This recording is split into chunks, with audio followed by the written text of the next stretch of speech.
Queridos irmãos e irmãs, nós gostaríamos de dizer de antemão que são um sem número de questões que nos chegaram apenas para o Haroldo, né?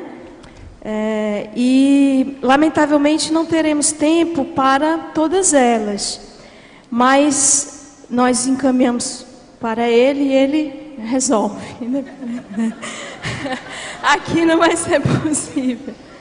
Bom, nós vamos iniciar com uma pergunta.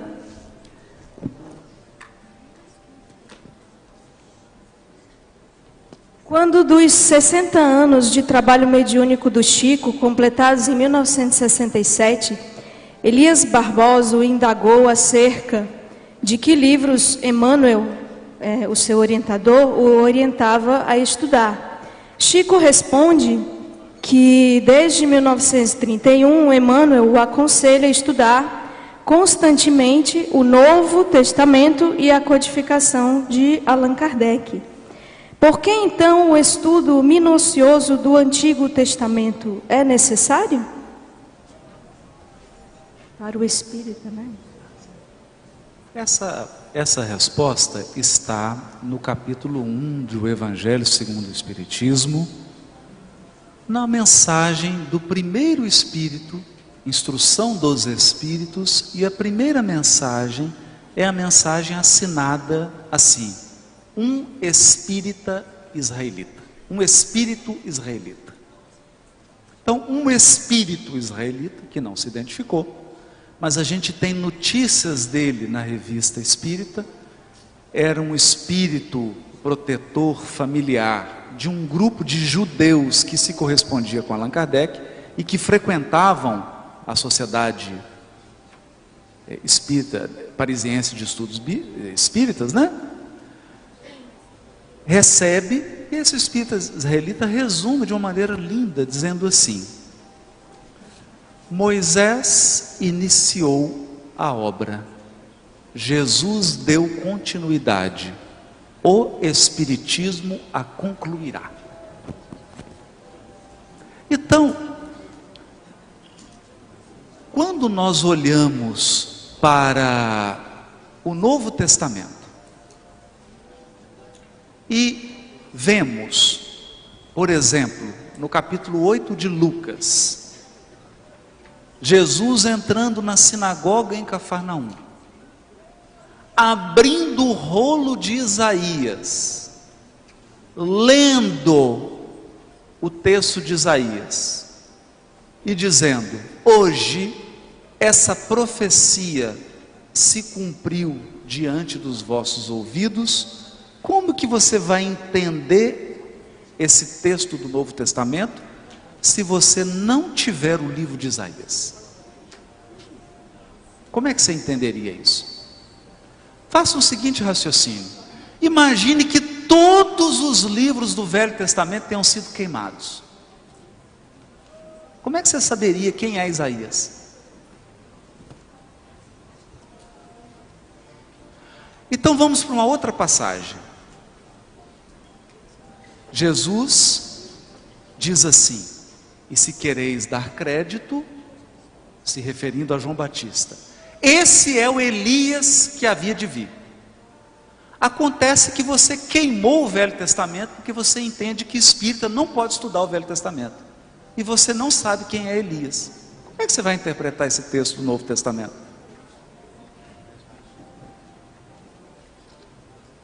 Vamos para uma outra.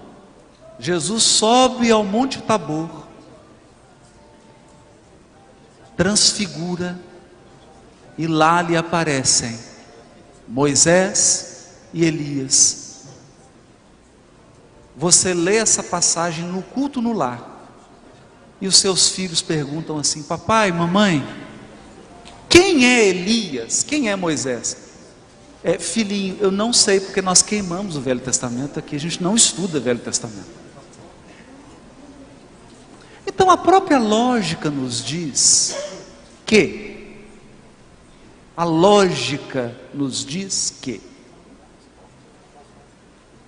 não vim destruir a lei, eu vim cumprir. Foi Jesus quem disse isso. Eu não vim destruir a lei e os profetas, eu vim cumprir. Se ele veio cumprir, como é que você vai entender o que ele cumpriu se você não entendeu o que foi prometido? Então o ideal é enxergar assim: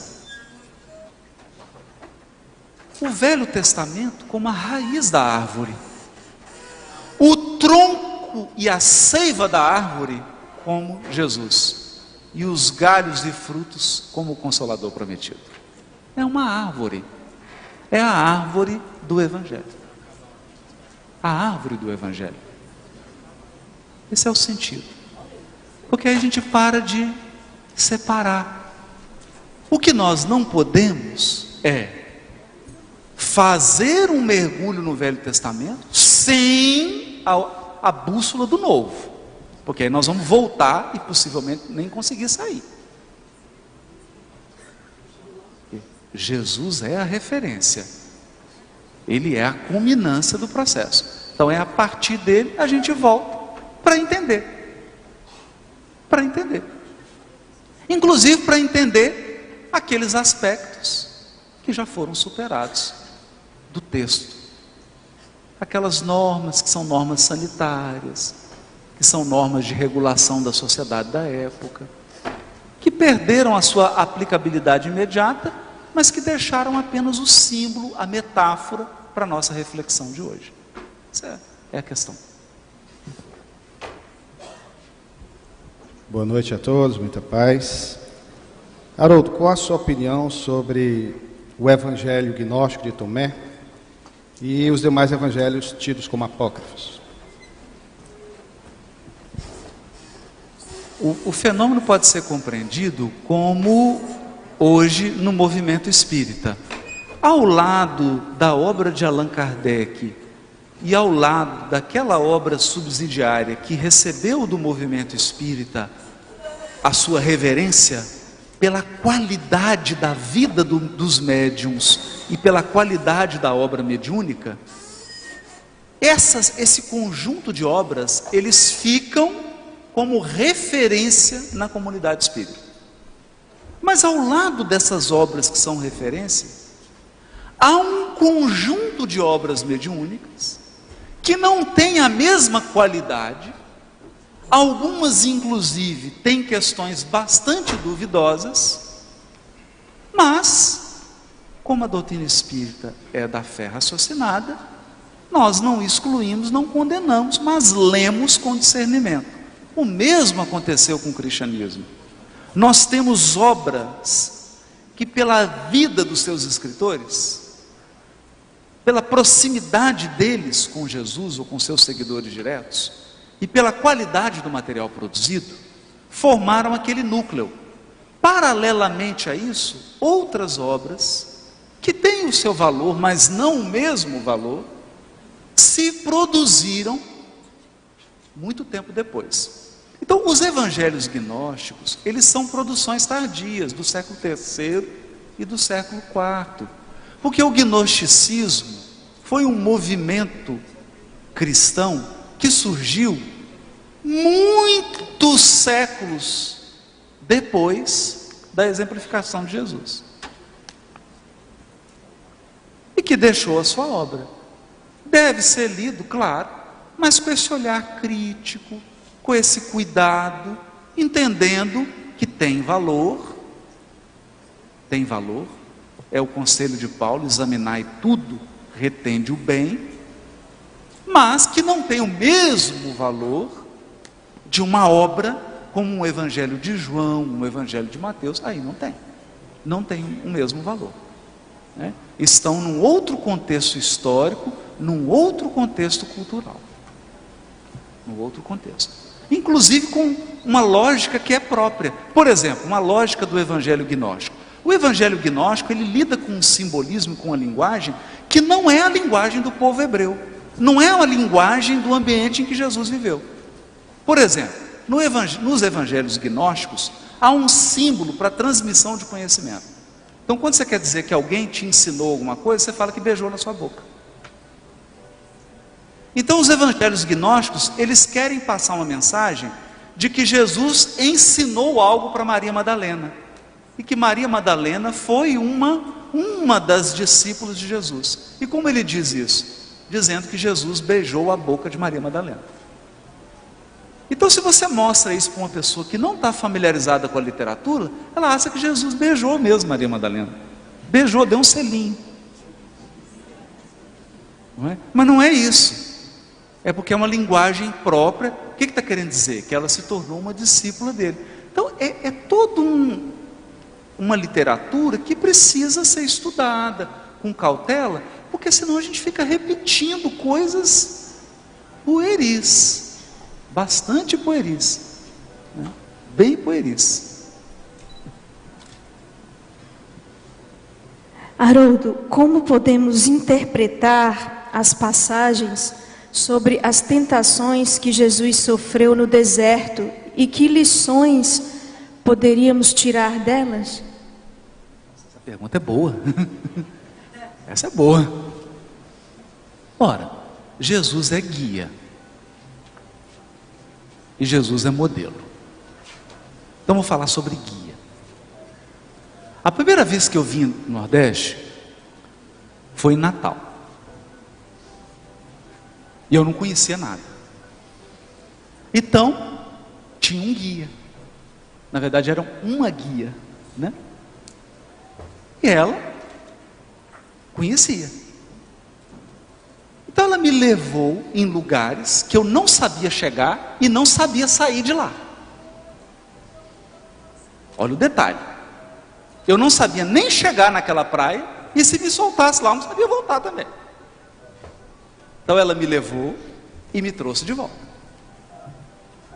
E eu aproveitei a experiência. Isso é guia. Porque se eu soubesse, por exemplo, eu moro em Belo Horizonte, eu não preciso de guia em Belo Horizonte. Para que eu vou contratar um guia na minha cidade natal? Então você só tem um guia quando você não sabe chegar lá, ou não sabe sair de lá. E o modelo, o que é um modelo? Um modelo é um parâmetro, é um modelo. É algo que você olha para reproduzir. Então vamos lá. Jesus é guia e modelo. E veio o tentador e fez 3 tentações com Jesus. O que representa um espírito testando Jesus? O que representa um espírito testando Jesus? Um espírito inferior. Representa você diante de um muro de concreto de 3 quilômetros, tentando derrubar esse muro com uma bolinha de gude. Você joga, fala, agora eu derrubo. Joga a bolinha de gude. O que vai acontecer? Vai passar alguns anos, a sua bolinha de gude vai acabar e o muro não vai acontecer nada. Então a tentação de Jesus não deve ser vista da perspectiva de Jesus, porque ele nem precisava passar por aquilo, e sequer aquele espírito tinha a mínima capacidade de testar Jesus. É como um aluno, imaginem o seguinte, gente, um aluno da 5ª série do ensino fundamental testando o ganhador do prêmio Nobel de Física. Agora eu vou te fazer um teste. Vocês já imaginaram a cena? Garoto, 12 anos, ganhador do prêmio Nobel, fala, agora eu vou te fazer uma pergunta de física que você não vai saber responder. É possível? Então qual que é a perspectiva da tentação de Jesus? As 3 tentações sofridas por Jesus foram as 3 tentações que o povo hebreu sofreu no deserto e caiu nas 3. Então Jesus vem e passa por elas para ensinar como sair delas.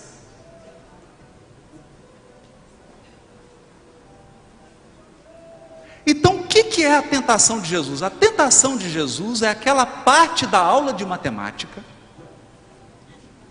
que o professor colocou a questão, você virou para o colega e falou assim: você fez? Ele fala assim: você fez? Você conseguiu? Aí olha para o outro de trás assim: você conseguiu? Não sei nem o que é isso. E aí no final da aula tem uma parte chamada assim: exercícios resolvidos. E aí o professor vai no quadro e fala: agora vamos voltar para aquele problema que ninguém da turma resolveu. E o professor resolve a questão. Então a tentação de Jesus é Jesus indo no quadro negro e ensinando como é que resolve as 3 questões fundamentais que têm sido causa da queda do espírito durante a sua encarnação. E ele ensina como que resolve as 3 questões. É isso.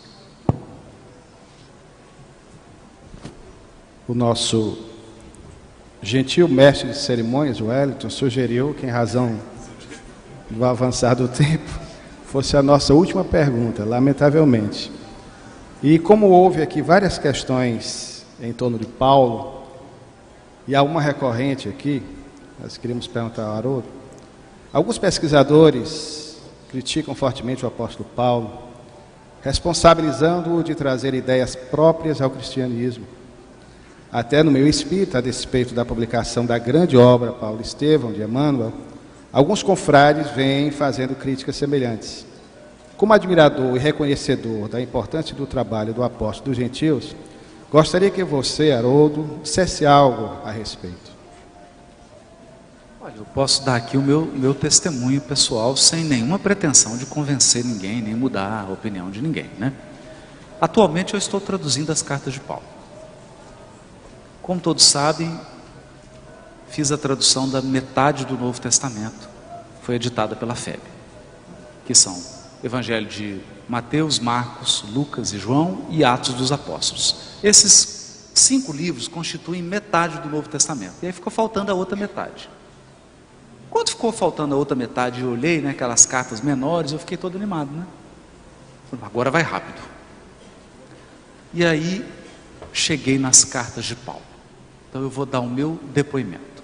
Eu estou assustado com a deturpação na tradução das cartas de Paulo e do pensamento de Paulo.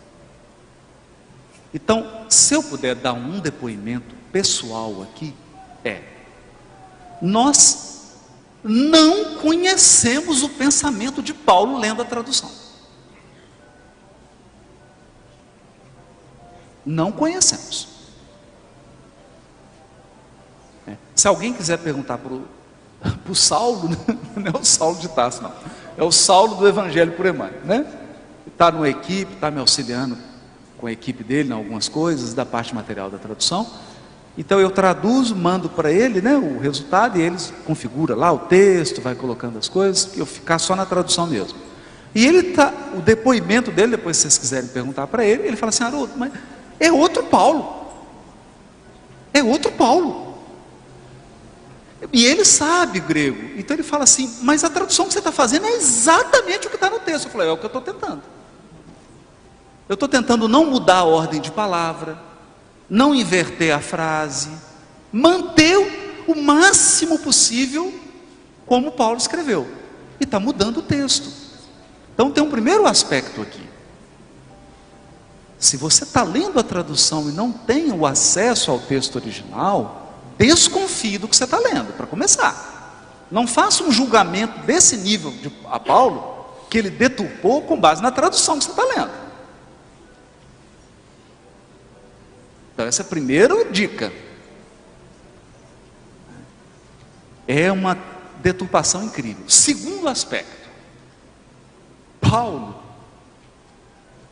é um gênio. Ele domina a cultura grega, ele domina a cultura romana, e ele domina 3 vezes, não, melhor, 7, a cultura hebraica. Então, às vezes eu vou traduzir 5 versículos de Paulo, eu levanto porque dá dor de cabeça.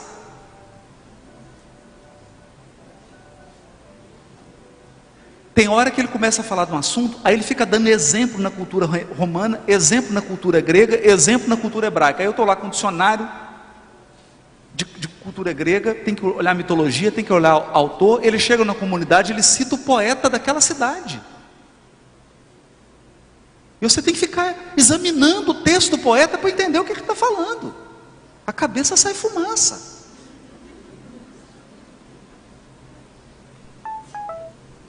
Não dá para subestimar esse homem.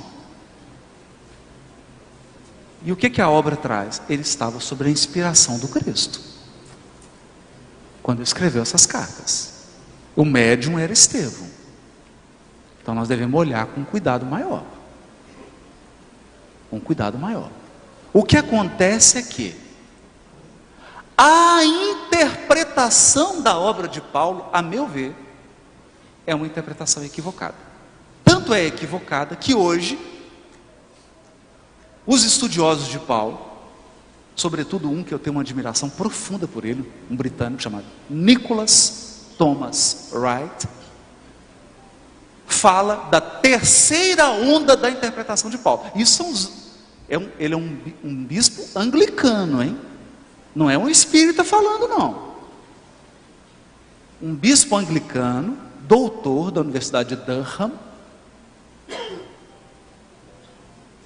fala que teve uma primeira onda, quer dizer, um primeiro ciclo, uma primeira geração de intérpretes de Paulo, uma segunda geração de intérpretes de Paulo, e agora uma terceira geração, que é extraordinária.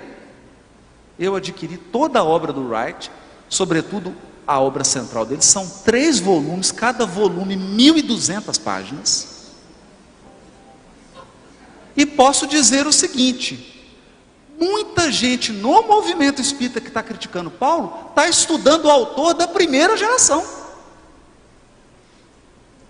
Não está sequer atualizado com o atual estudo do pensamento de Paulo, no mundo católico e protestante.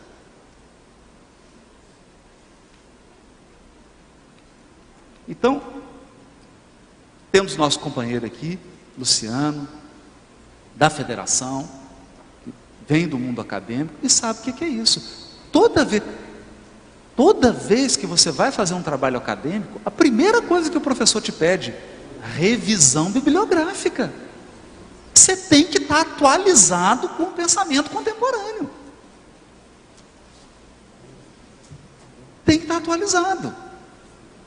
Agora, qual que é o problema nosso, espírita, nosso espírita? Qual que é o problema? A gente não está mais atualizado com pesquisas nas áreas do conhecimento. Não está. E aí fica citando, só para encerrar, eu fui, que é daqui, da terra, né? Mora aqui. Ela é de Teresina, mas mora aqui. Irmã Ila. Fui com a minha amiga, não vou citar onde para não comprometer. Fui num congresso espírita com a minha amiga, irmã Ila, a freira. Sentei lá, era congresso, comemoração ao livro, céu e inferno. Senta a Ila do meu lado, freira, doutora, tem mestrado e doutorado, professora da PUC aqui de Fortaleza, doutora na carta aos Hebreus de Paulo. E freira, aliás, freira não, ela é madre superiora. E senta. Subiu uma companheira espírita, foi falar de céu e inferno. E começou a falar a concepção católica de inferno. E começou.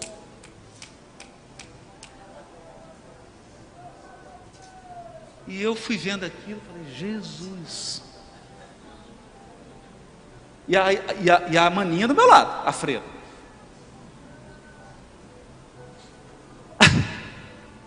No meio da palestra, ela vira para mim e falou assim, mas engraçado, eu não aprendi isso não. Não sabia que a Igreja Católica pensa isso não.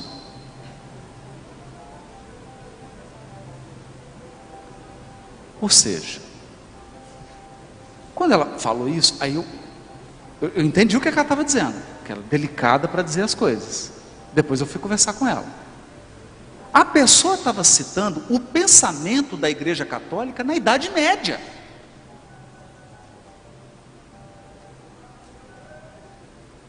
Ou seja, ela não atualizou o conhecimento dela. E aí a irmã Ilha falou, mas que pena, porque precisava ler o teólogo hoje, o fulano, o teólogo não sei quem, e mostrando os autores de hoje. O que os autores hoje estão dizendo? Estão dizendo outra coisa. Outra coisa. Então aquele inferno do passado, aquela coisa que a gente aprende, isso aí já tem gente dentro da Igreja Católica promovendo uma mudança de pensamento. Mas se a pessoa não atualiza, aí ela ocorre esse problema. Então, com Paulo também. E eu vou dizer o seguinte: quando eu comecei a ler a obra do Nicholas Thomas Wright, eu tentei encontrar com ele, nós fizemos de tudo, mas não teve jeito de encontrar com ele. Mas mandamos um Paulo Estevam para ele em inglês. Não sei se ele leu. Porque de uma coisa eu tenho certeza: em muitos aspectos, em muitíssimos aspectos, o pensamento do Wright coincide com o Emmanuel. Só que o Emmanuel é muito anterior a ele. Então, questões que o Emmanuel estava levantando lá no Paulo Estevam, o Wright está pesquisando hoje. Assim,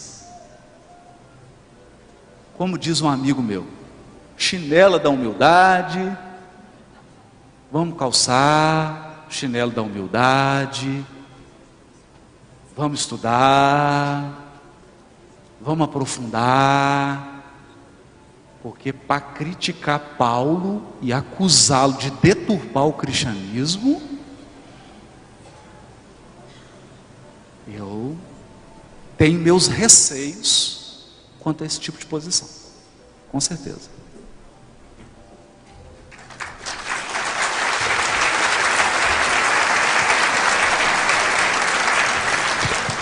Caminhando para o encerramento de nossa segunda noite de congresso, eu convido o irmão Frederico Menezes para fazer a leitura.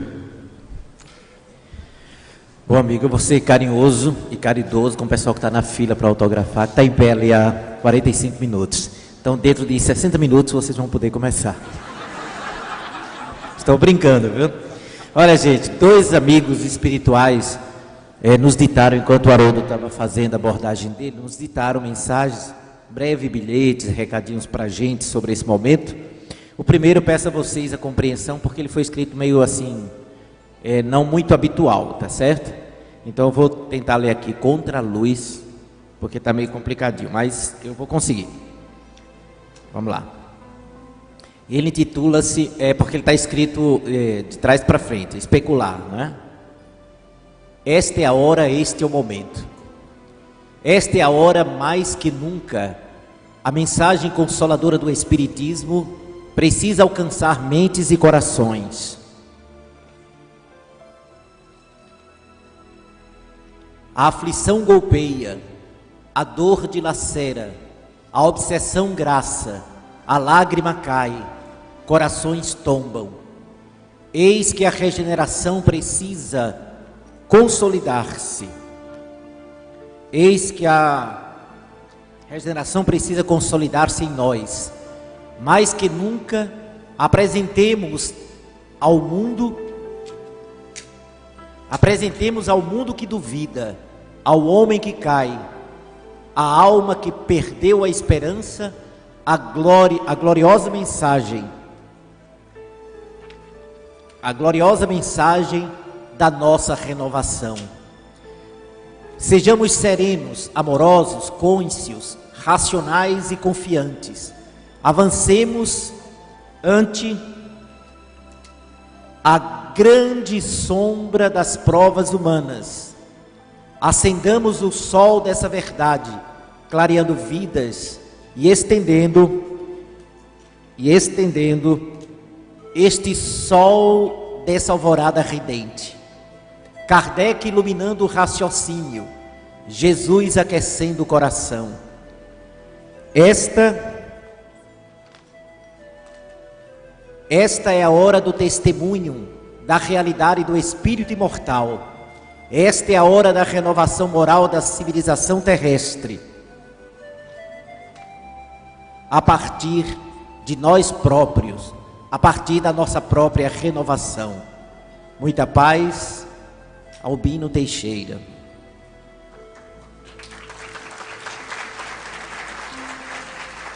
E a outra mensagem é de um amigo conterrâneo, pernambucano, espírita dedicado da década de 50 do século passado, companheiro que está sempre participando conosco das nossas atividades. E ele ditou o seguinte: caros amigos, Jesus conosco. O Ceará traz mais um tijolo para a construção do sólido e luminoso edifício representativo da Era Nova. Aqui, diversos amigos desta terra virtuosa me solicitaram ser representante do abraço amigo a todos os presentes. O terreno está sendo lavrado com os recursos das verdades imperecíveis. Nada deterá o novo tempo, e os esforços envidados pela dedicação de todos bafejará os novos dias do amanhã, libertando a humanidade das superstições, das ideias retrógradas e afirmando na alma humana, em todas as correntes do pensamento, a grandeza das leis sábias e perfeitas que a tudo rege. A grande universidade que caracteriza o Espiritismo, ampliando os horizontes do ser humano no planeta, alcançará todos os quadrantes em que se manifeste a imprescindível renovação da vida social terrestre. Novos sopros de mudança atingirão, em todo esse período, a fronte humana, oxigenando a coletividade. Se muitos escombros estão colecionando-se ante os olhos perplexos da sociedade, também desses mesmos escombros enxergamos as novas pilastras, assinando a concretização do plano superior para o nosso lar bendito de progresso, a terra, que tantas vezes nos tem recebido em seu seio para as experiências iluminativas. Abraçamos a todos, aos promotores do encontro e aos amigos que vieram, enchendo-nos a alma da certeza de maravilhosas conquistas do bem nestes dias de lutas e conflitos. Deus os abençoe. Djalma Montenegro de Farias.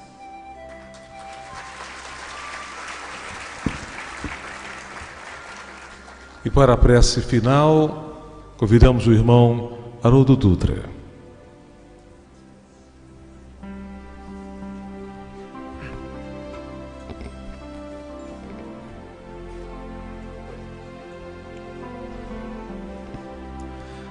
Pai de infinita bondade, Divino Mestre Jesus,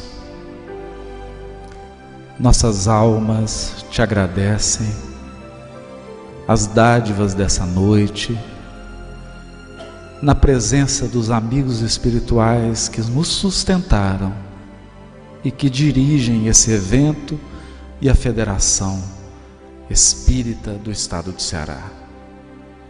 Senhor, derrama as tuas bênçãos sobre todo o Ceará, sobre os trabalhadores da tua seara que militam nestas terras.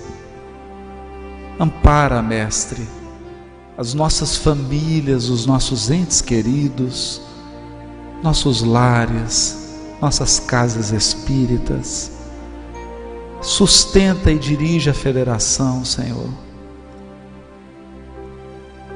Que a tua bondade, que a tua sabedoria possam inspirar os dirigentes e trabalhadores desse Estado, para que o teu Consolador prometido siga salvando almas, enxugando lágrimas, Senhor, e sustentando os nossos passos.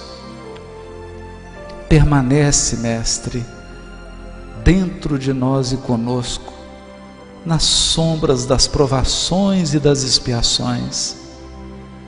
Que o nosso coração saiba enxergar a luz, Senhor, nas experiências mais dolorosas e mais tormentosas. Que nós possamos nos manter confiantes e serenos nas lutas da vida, mas acima de tudo, Senhor, se recebermos o remédio doloroso das expiações, que esse remédio salutar, Mestre, não torne a nossa alma amarga, que possamos sorvê-lo com obediência e resignação, mantendo a nossa alma alegre, feliz e grata, porque sabemos, Mestre, que no futuro, após a purificação dos nossos espíritos, nosso Pai nos reserva bênçãos de sabor imortal. Acompanha-nos a todos para os nossos lares, para as nossas casas, em segurança e em harmonia, Senhor. E continua amparando esse evento, para que tudo corra segundo os planos da espiritualidade superior.